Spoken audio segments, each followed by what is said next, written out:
Assalamualaikum warahmatullahi wabarakatuh. Pada kesempatan kali ini kita akan membahas tentang metode harga pokok proses pengantar. Dimulai dari pengertian metode harga pokok proses. Metode ini merupakan metode pengumpulan biaya produksi yang digunakan oleh perusahaan yang biasanya mengolah produknya secara massal. Di dalam metode ini, biaya produksi dikumpulkan untuk setiap proses selama jangka waktu tertentu, dan biaya produksi persatuan dihitung dengan cara membagi total biaya produksi dalam proses tertentu selama periode tertentu dengan jumlah satuan produk yang dihasilkan dari proses tersebut selama jangka waktu yang bersangkutan. Karakteristik dari metode harga pokok proses itu sendiri adalah bahwa metode pengumpulan biaya produksi ini ditentukan oleh karakteristik proses produk perusahaan. Dalam perusahaan yang produksi massa, biasanya karakteristik produksinya adalah sebagai berikut. Pertama, produk yang dihasilkan merupakan produk standar. Yang kedua, produk yang dihasilkan dari bulan ke bulan adalah sama. Artinya mulai dari jenisnya, spesifikasinya, itu biasanya produk yang dihasilkannya akan terus sama. Beda dengan metode harga pokok pesanan yang bervariatif setiap pesanannya sesuai dengan keinginan pelanggan. Yang terakhir, kegiatan produksi dimulai dengan diterbitnya perintah produksi yang berisi rencana produksi produk standar untuk jangka waktu tertentu. Sedangkan perbedaan metode harga pokok proses dengan metode harga pokok pesanan terletak pada 4 kategori. Pertama, dari pengumpulan biaya produksi. Kalau pada metode harga pokok pesanan, pengumpulan biaya produksi biasanya menurut pesanan, sedangkan metode harga pokok proses mengumpulkan biaya produksinya biasanya per departemen produksi per periode akuntansi. Yang kedua, perhitungan harga pokok produksi persatuan. Dalam metode harga pokok pesanan, menghitung harga pokok produksi persatuan dengan cara membagi total biaya yang dikeluarkan untuk pesanan tertentu dengan jumlah satuan produk yang dihasilkan dalam pesanan yang bersangkutan. Biasanya perhitungannya dilakukan pada saat pesanan telah selesai diproduksi. Sedangkan pada metode harga pokok proses ini menghitung harga pokok produksinya persatuan dengan cara membagi total biaya produksi yang dikeluarkan selama periode tertentu dengan jumlah satuan produk yang dihasilkan selama periode yang bersangkutan juga. Yang ketiga, dari penggolongan biaya produksi. Dalam metode harga pokok pesanan, biaya produksi harus dipisahkan menjadi biaya produksi langsung dan biaya produksi tidak langsung. Biaya produksi langsung biasanya dibebankan kepada produk berdasarkan biaya yang sesungguhnya terjadi, sedangkan biaya produksi tidak langsung dibebankan kepada produk berdasarkan tarif yang ditentukan di awal atau di muka. Sedangkan pada metode harga pokok proses ini biasanya pembedaan biaya produksi langsung dan biaya produksi tidak langsungnya seringkali tidak diperlukan. Yang keempat adalah unsur biaya yang dikelompokkan dalam biaya overhead pabrik. Di dalam metode harga pokok pesanan, BOP terdiri dari biaya bahan penolong, biaya tenaga kerja tidak langsung, dan biaya produksi lain selain biaya bahan baku dan biaya tenaga kerja langsung. Sedangkan dalam metode harga pokok proses, biaya overhead pabrik itu dibebankan kepada produk atas dasar tarif. Sedangkan pada metode harga pokok proses, biaya overhead pabrik terdiri dari biaya produksi selain biaya bahan baku dan biaya bahan penolong serta biaya tenaga kerja baik yang langsung maupun yang tidak langsung. Dan biasanya dibebankan kepada produk sebesar biaya yang sesungguhnya terjadi selama periode akuntansi. Manfaat informasi dari harga pokok produksi. Pada perusahaan yang berproduksi massa, biasanya informasi harga pokok produksi dihitung untuk jangka waktu tertentu. Dan ini bermanfaat bagi manajemen untuk pertama menentukan harga jual produknya, dua memantau realisasi biaya produksinya, yang ketiga adalah menghitung laba dan rugi periodik, yang terakhir adalah menentukan harga pokok persediaan produk jadi dalam proses yang disajikan dalam neraca atau laporan posisi keuangan. Sekarang kita akan mulai ke perhitungannya. Jadi metode harga pokok proses ini ada klasifikasinya masing-masing. Kita mulai dari metode harga pokok proses tanpa menghitung persediaan produk dalam awal proses. Artinya dianggap bahwa awal proses perusahaan tidak memiliki persediaan awal. Contohnya adalah pertama kita mulai dari apabila perusahaan hanya mengolah produknya melalui satu departemen produksi saja. Contoh soalnya adalah sebagai berikut. PT Sejahtera mengolah produknya secara massal melalui satu departemen produksi dengan jumlah biaya yang dikeluarkan sebagai berikut. Ada biaya bahan baku, biaya bahan penolong, biaya tenaga kerja, BOP, dan total biaya produksi. Nah, jumlah produk yang dihasilkan selama bulan tersebut adalah produk jadinya 2000 kg. Sedangkan masih ada 500 kg lagi yang masih dalam proses akhir dengan tingkat penyelesaian sebagai berikut.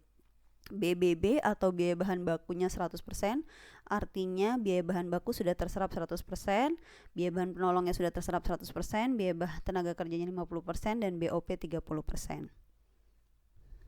Pertama, kita bisa mulai dengan menghitung harga pokok produksi persatuannya berapa kira-kira.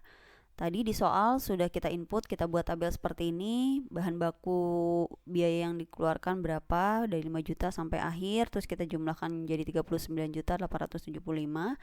Nah, yang di kolom 3 itu ada yang namanya unit ekuivalensi.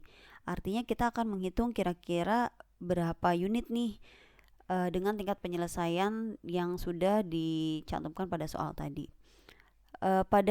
Di bintang pertama itu 2.500 diperoleh dari mana?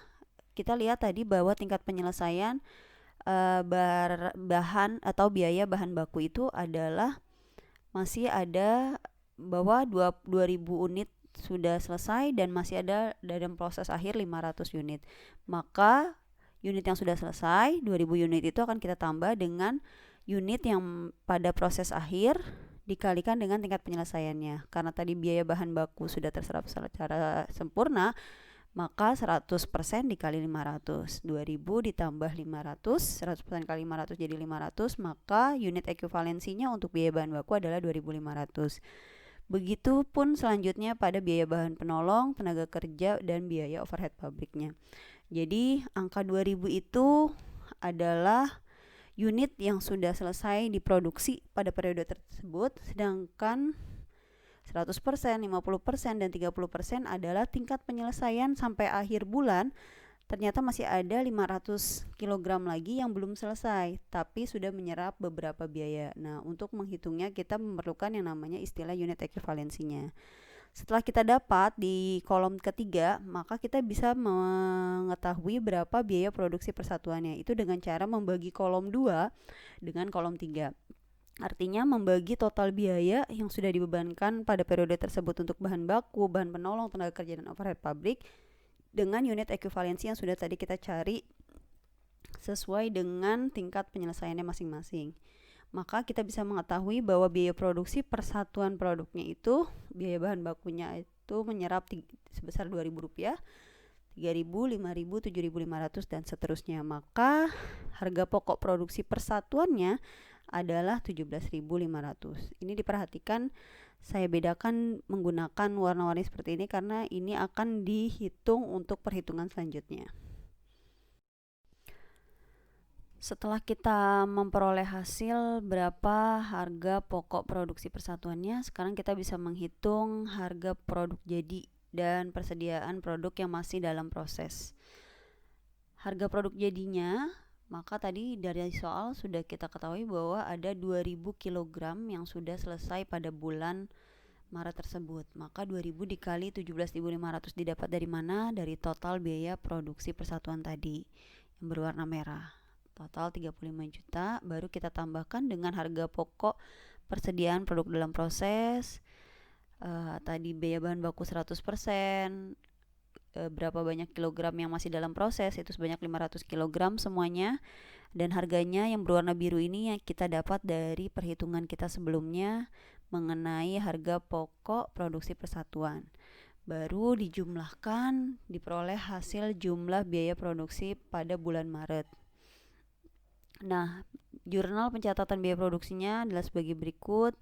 Ketika bahan baku sudah diproses, barang dalam proses, pada bahan baku 5 juta, itu tadi perhitungannya sudah ada di soal, tinggal dilihat lagi aja. Begitu juga pada bahan penolong dan juga pada jurnal untuk mencatat biaya tenaga kerjanya. Ini sudah dibahas sebelumnya tentang penjurnalan, sudah lebih jelasnya, tinggal dipahami lagi untuk penjurnalan ketika proses produksi berlangsung.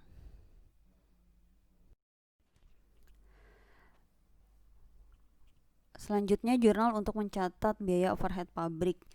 Jadi seperti yang sudah kita paparkan bahwa perbedaan antara metode harga pokok pesanan dan metode harga pokok proses ketika pencatatan unsur biaya overhead pabrik. Ketika di metode harga pokok pesanan, yang masuk ke dalam kategori BOP itu dimulai dari biaya bahan penolong, tenaga kerja tidak langsung juga masuk ke dalam BOP, dan BOP lainnya. Sedangkan kalau pada metode harga pokok proses hanya berfokus pada biaya overhead pabrik. Jadi biaya bahan penolong tidak masuk ke dalam kategori biaya BOP. Tenaga kerja baik yang langsung dan tidak langsung juga tidak langsung tidak masuk dalam kategori BOP. Maka jurnalnya menjadi barang dalam proses pada biaya overhead pabrik. Di sisi kreditnya adalah berbagai rekening yang dikreditkan.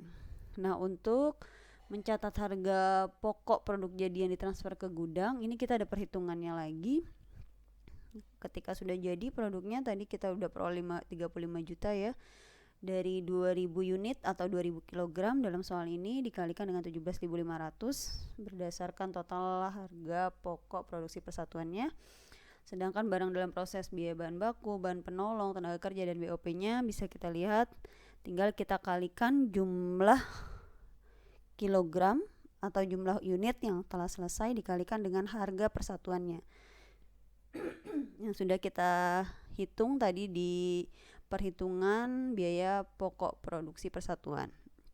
Tinggal dikalikan, baru kita bisa bikin jurnalnya 4 juta, 6 juta, 10 juta, dan 15 juta. Jadi diperolehnya sudah terlihat ya dari mananya. Dan terakhir, jurnal untuk mencatat harga pokok persediaan dalam proses yang belum selesai diolah pada akhir bulan Maret.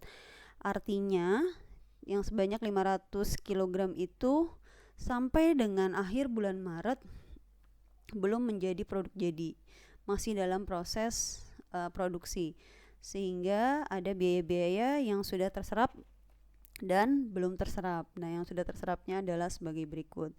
Ini juga sudah ada di perhitungan dari hitung-hitungan sebelum slide ini. Setelah kita sudah menghitung harga pokok produksi persatuannya, kita sudah tahu biaya produksi yang dibebankan pada bulan tersebut, kita bisa membuat laporan biaya produksi secara keseluruhan bulan Maret. Kita tinggal input aja sesuai dengan tadi soal yang sudah kita kerjakan. Tinggal kita masukkan semua unsur-unsur biayanya. Maka dimulai dari data produksi di awal, berapa yang dimasukkan dalam proses dalam prosesnya, berapa banyak yang dimasukkan pada prosesnya. Karena ini dianggap tidak ada persediaan awal, maka kita tidak menambahkan persediaan awalnya. Jadi langsung aja berapa banyak atau berapa jumlah kilogram yang diproses pada bulan tersebut, berapa yang akhirnya selesai diproduksi pada bulan tersebut, dan berapa jumlah yang masih dalam proses akhir. Artinya dia belum selesai menjadi barang jadi, masih barang dalam proses. Terus berarti 500 kg, biaya-biaya yang keluar pada bulan Maret yang sudah dianggarkan sekian. Kemudian harga persatuan tadi sudah kita hitung. Terus kita bisa tahu juga harga produk jadi yang ditransfer ke gudang berapa, dan biaya-biaya yang masih dalam persediaan produk akhir atau masih dalam proses akhir. Sekarang kita masih membahas metode harga pokok proses tanpa menghitungkan persediaan produk dalam proses awal. Tapi bedanya sekarang adalah produk tersebut diolah melalui dua departemen produksi. Artinya produk tersebut baru layak dijual ketika melewati dua departemen.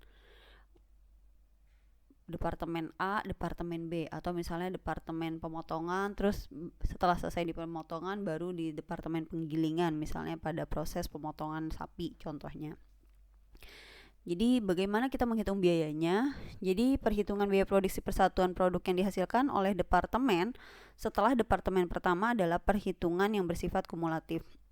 Jadi nanti kita akan akumulasikan setelah menjadi produk selesai dari departemen A akan menjadi bahan lagi untuk departemen B, akan terakumulasi. Dia akan menyerap biaya dari departemen A dan departemen B.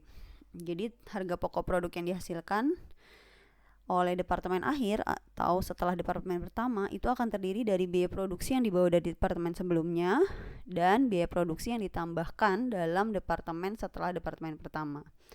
Kita lihat pada contoh kasus yang selanjutnya.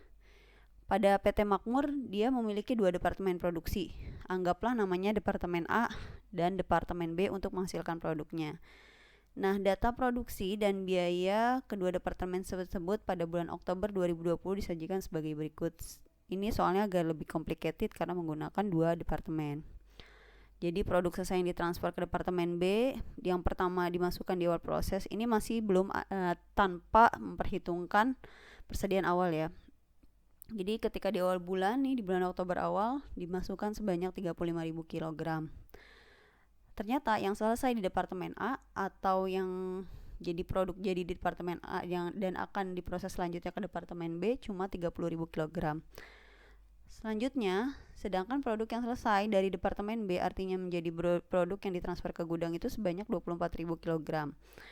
Maka produk dalam proses akhir bulan artinya dari 35.000 kg di departemen A yang selesai 30.000 kg, yang belum selesai adalah 5.000 kg. Sedangkan departemen B dari 30.000 kg selesai 24.000 kg, berarti masih dalam proses itu sisanya 30.000 dikurangi 24.000 menjadi 6.000 kg.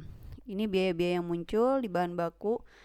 Departemen A 70.000, 155.000, 248.000 dan seterusnya. Sedangkan di departemen B di biaya bahan baku 0. Kenapa di biaya bahan baku 0? Karena ketika produk melewati proses departemen A ke departemen B, dia sudah tidak menyerap lagi biaya bahan baku, tapi sudah menjadi produk setengah jadi. Maka di biaya bahan baku dia 0. Tapi dia masih menerima biaya tenaga kerja dan biaya overhead pabrik saja. Di tingkat penyelesaian juga seperti itu. Departemen A biaya bahan bakunya sudah 100%, contohnya nih 100% sudah menyerap biaya, sedangkan biaya konversi itu biaya tenaga kerja dan biaya overhead dua-duanya sekaligus 20%, dan di departemen B hanya biaya konversi atau biaya tenaga kerja dan BOP aja sebesar 50%. Ya, perhitungan harga pokok produksi persatuan di departemen awal, di departemen A ini sebenarnya masih sama dengan perhitungan harga pokok produksi persatuan yang menggunakan hanya satu departemen saja. Dimulai dengan cara mencari unit ekvivalensinya sama, biaya produksi per kilogramnya juga sama. Itu diberi warna biru-biru biar terlihat jelas tampaknya hasilnya akan ditaruh di mana. Nah, karena di soal tadi biaya konversi 20%, artinya untuk tenaga kerja dan biaya overhead pabrik sama-sama tingkat penyelesaiannya 20%. Nah, 5.000 ini unit yang masih dalam proses produksi. Artinya sampai akhir bulan dia belum selesai proses produksinya.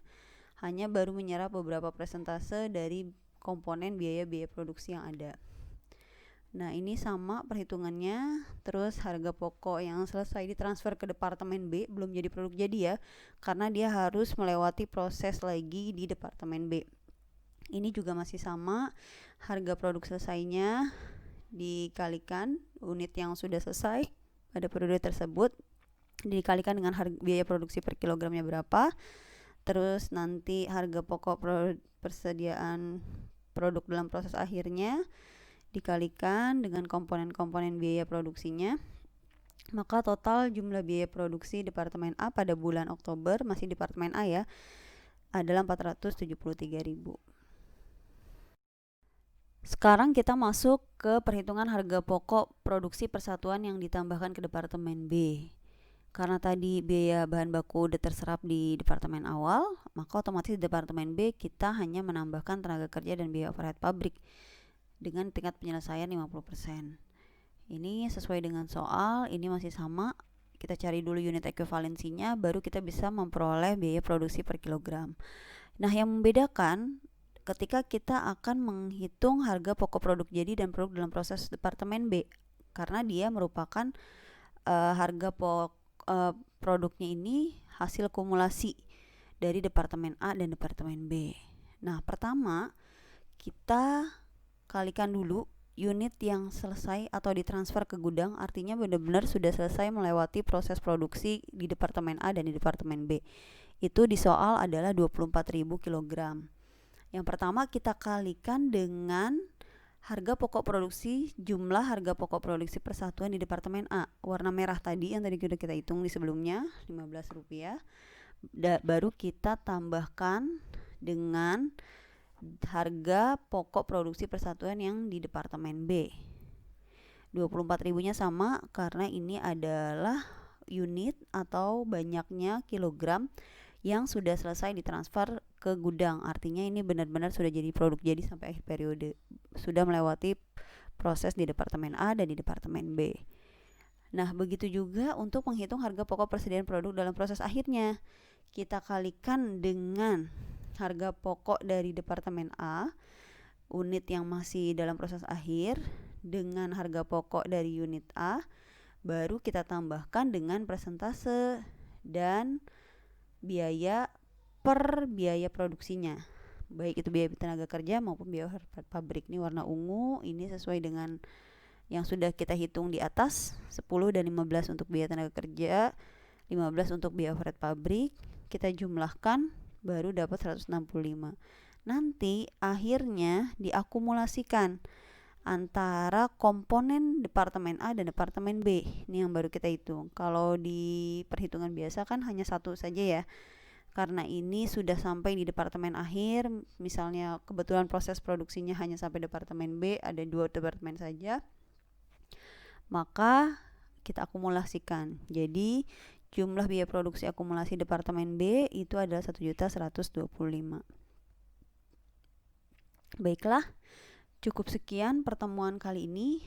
Karena metode harga pokok proses ini sedikit complicated, ini akan terbagi menjadi 3 pertemuan. Kita mulai dari pengantar. Nanti kita akan lihat gimana seandainya ada produk atau ada persediaan di awal proses. Nanti kita akan hitung kira-kira gimana perlakuan untuk biaya produksi ketika ada produk yang hilang dalam proses produksi.